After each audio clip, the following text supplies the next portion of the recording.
If women want any more rights than they's got, why don't they just take them and not be talking about it? Sojourner Truth.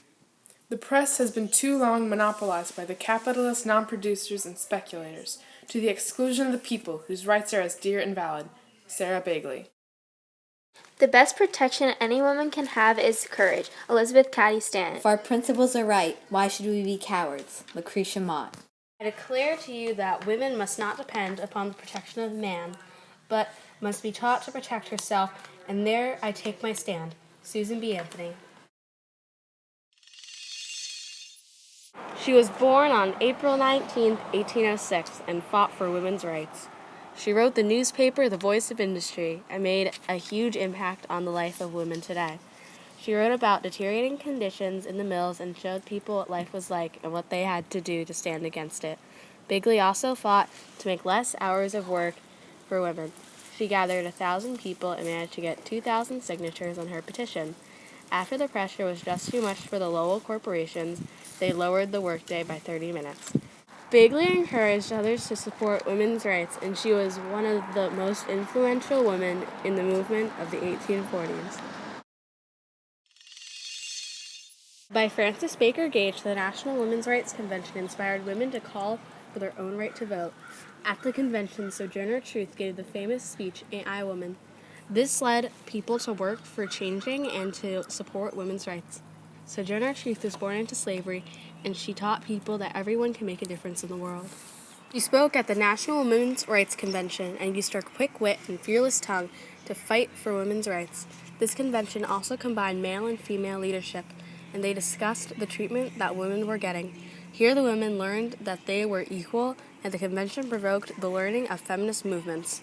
As said at the convention, these women together ought to be able to turn it back and get it right side up again.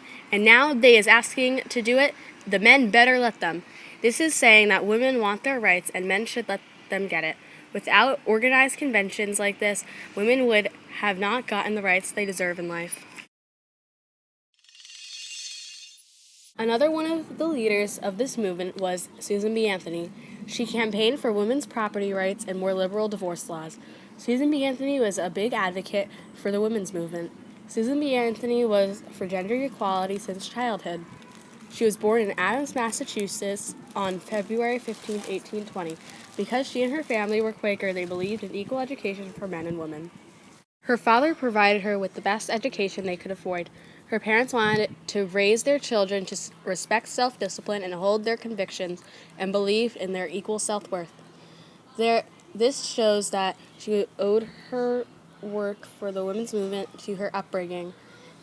In 1853, she began to campaign for women's property rights in New York. She did this by speaking at meetings, petitioning, and persuading the legislature. 1860, the New York State Married Women's Property Bill became law, allowing married women to own property, keep their wages, and have custody of their children. So if it weren't for Anthony, women might not have these rights and still be treated as if they were property.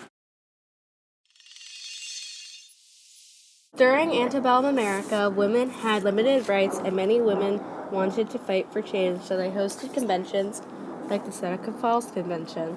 This was the first organized convention, and there they talked about voting rights, women's suffrage, and equal rights for women in general. At the convention, they had 12 resolutions, but only 11 passed unanimously. The issue of voting was the one that they had trouble coming to a solution. Lucretia Mott argued that they shouldn't get the voting rights, but the other leader, Elizabeth Cady Stanton, argued that they should get the right. Finally, Frederick Douglass stepped in and sided with Elizabeth Cady Stanton, and the resolution for voting rights was passed. Elizabeth Cady Stanton was an above-average woman in antebellum America that did many things that influenced women's suffrage rights all over the country. She met Lucretia Mott, and they hosted the Seneca Falls Convention together. Stanton wrote the Declaration of Sentiments. Based on the Declaration of Independence and outlined the rights American women should be entitled to as citizens. It started by saying that all men and women had equal rights, and it argues that women are oppressed by the government. It also states that women have inequality in education and job opportunities. Stanton fought for women's emancipation and worked tirelessly for more than half a century to obtain voting rights for women. She was also involved in women's economic freedom. She met Susan B. Anthony, and they forged a lifetime allegiance as women's rights activists.